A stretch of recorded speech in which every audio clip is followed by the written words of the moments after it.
지금부터 도수분포 다각형에 대해서 공부해 보도록 하겠습니다. 우리는 그동안에 그 도수 분포표에 대해서 공부를 했고요. 이걸 그래프로 그린 게 바로 히스토그램이었습니다. 히스토그램이었고요. 이 히스토그램에서 다시 우리는 이 도수분포, 오늘 배울 도수분포 이 다각형에 대해서 공부를 하게 되겠습니다. 그러면 먼저 그 도수분포표에 대해서 다시 한번 공부를 하면요. 그 A반의 30명에 대한 그 수학 성적이었었죠. 수학 성적에 이 계급이 있고요. 이쪽에 도수가 있었었죠. 그래서 50점 이상, 60점 미만이 2명이었고요. 60점 이상, 70점 미만이 70점 미만이 결국 4명이었었죠. 네, 4명이었고요. 70점 이상, 80점 미만이 11명이었고요. 80점 이상, 90점 미만이 다시 9명에 여기 이제 90점 이상 100점까지가 4명이었고요. 전체 합계가 총 30명이 이렇게 됐었죠. 그래서 이걸 우리가 이 그래프로 그리면 그 히스토그램을 그려보면요. 이쪽에 가로축이 바로 점수가 되는 거죠. 점수가 되고요. 세로축이 바로 이 도수가 되겠죠. 그래서 50점, 60점, 70점, 80점, 90점이고요. 이게 이제 90점이고 이쪽에 이제 마지막으로 100점 이렇게 되겠습니다. 그래서 50점 이상, 60점 미만이 도수가 2였었죠. 그래서 이러한 직사각형이 그려지고요. 60점, 70점 미만이 4명이었고요. 그래서 이러한 직사각형이 그려졌었죠. 그리고 70점 이상, 80점 미만이 바로 11명이 됐었죠.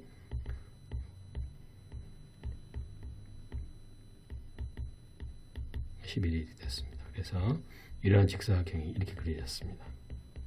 그리고 80점, 90점 미만이 9명이었었죠. 그래서 직사각형이 이렇게 그려지고요. 마지막에 90점에서 100점 사이가 다시 이제 4명이 됐었죠. 그래서 직사각형이 이렇게 그려졌습니다. 이렇게 그려진 게 바로 히스토그램이었었죠. 근데 지금부터 우리가 이 도수분포 다각형은 바로 이렇게 그리면 되겠습니다. 저기 각각의 이 중점을 잡습니다. 이렇게 중점 잡고요. 여기도 중점을 잡겠죠. 중점을 잡고요. 각각의 중점을 이렇게 잡습니다. 중점 잡고요.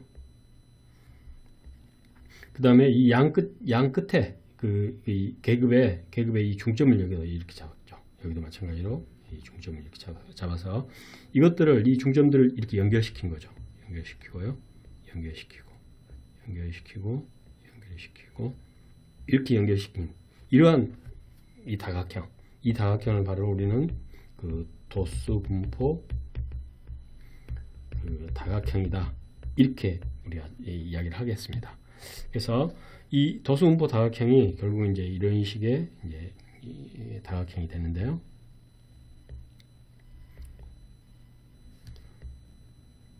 이렇게 그린 이 도수분포 다각형은 일반 우리가 방금 이야기하는 히스토그램하고는 어떤 차이가 있냐면은 첫째는 이 자료의 상태가